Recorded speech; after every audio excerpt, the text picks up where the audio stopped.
የጽናት ድራማ ዛሬ በተለመደው ሰዓት ሊለቀቅ ይችላል። ዛሬ ካልተለቀቀ ነገ በተለመደው ሰዓት ይለቀቃል። ዛሬ ድንገት የእስልምና እምነት በዓል ስለሆነ ድንገት ላይ ሊለቀቅ ይችላል። ከተለቀቀም ደግሞ ደስ ይለናል። ካልተለቀቀም ደግሞ ሰኞ ይለቀቃል። በአጠቃላይ ለእስልምና እምነት ተከታዮች እንኳን አደረሳችሁ፣ እንኳን አብሮ አደረሰን።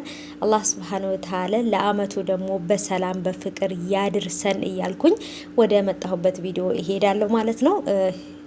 በዓሉ የሰላም የፍቅር ይሁንልን ይሁንላችሁ እላለሁኝ። የእስልምና እምነት ተከታዮች ይህን ቪዲዮ የምታዩ ካላችሁ እንኳን አደረሳችሁ ብያለሁ ውዶቼ፣ እንኳን አብሮ አደረሰን። አላህ ደግሞ ለቀጣይ አመት በሰላም ያድርሰን እያልኩኝ እና ውድ ቤተሰቦቼ እንግዲህ ዛሬ ከተለቀቀም ደስ ይላል። ዛሬ ካልተለቀቀም እንግዲህ ነገ ነው የሚለቀቀው ማለት ነው። እና ውድ ቤተሰቦቼ ጽናት ይህንን ነገር ሁሉ አይታ እንግዲህ በኮሜንት በሁሉም ነገር በተለይ ብዙ ሰው እሷን እየወቀሳት ነው። እውነቱን ለኪራ ተነግረዋለች ወይንስ ምን ታደርጋለች? ብቻ እጅግ በጣም ውስብስብ የሆነ ነገር አለ።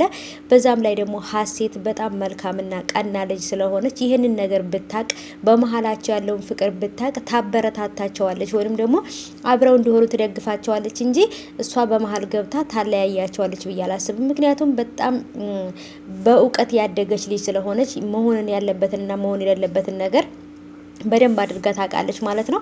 በሁለቱ በኪራና በጽናት ፍቅር ትገባለች ብዬ አላስብም። በእርግጥ የጽናትንና የኪራን አብሮነት ወይንም ፍቅራቸውን ስለማታቅ ድንገት ልታፈቅረው ትችላለች ብዬ አስባለሁ። ካፈቀረችው ከወደደችው ግን ደግሞ እሷን ፍቅር ነውና ላትተወው ትችላለች ማለት ነው።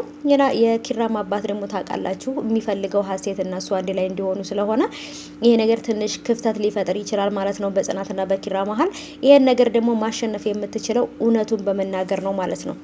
እውነቱን ግዴታ መናገር አለባት ጽናት። እውነቱን ካልተናገረች እጅግ በጣም ከባድ ነው የሚሆንባት ማለት ነው።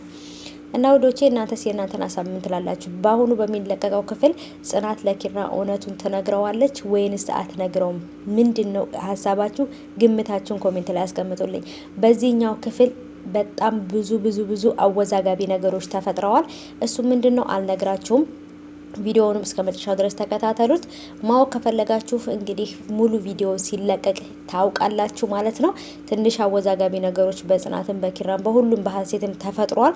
እሱም ደግሞ እንግዲህ ያው ታውቃላችሁ ቤት ውስጥ ይሄ ቤት መቼም ትርምስምሱ የወጣ ነው ማለት ነው የነ ኪራ ቤት። አሁንም ደግሞ እንግዲህ በሚለቀቀው ክፍል አዲስ ነገር ተፈጥሯል ማለት ነው።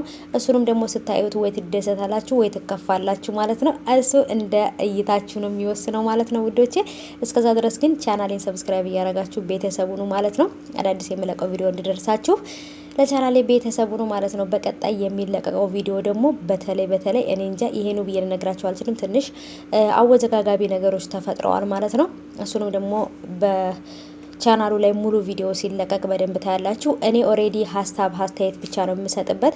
ሙሉ ቪዲዮውን በእኔ ቻናል መልቀቅ አልችልም ማለት ነው። ምክንያቱም አንድ የራሱ የሆነ የሚለቀቅበት የጽናት ድራማ የሚለቀቅበት ቻናል ስላለ እዛ ላይ ነው ሙሉ የሚለቀቀው ማለት ነው። ጠብቁ።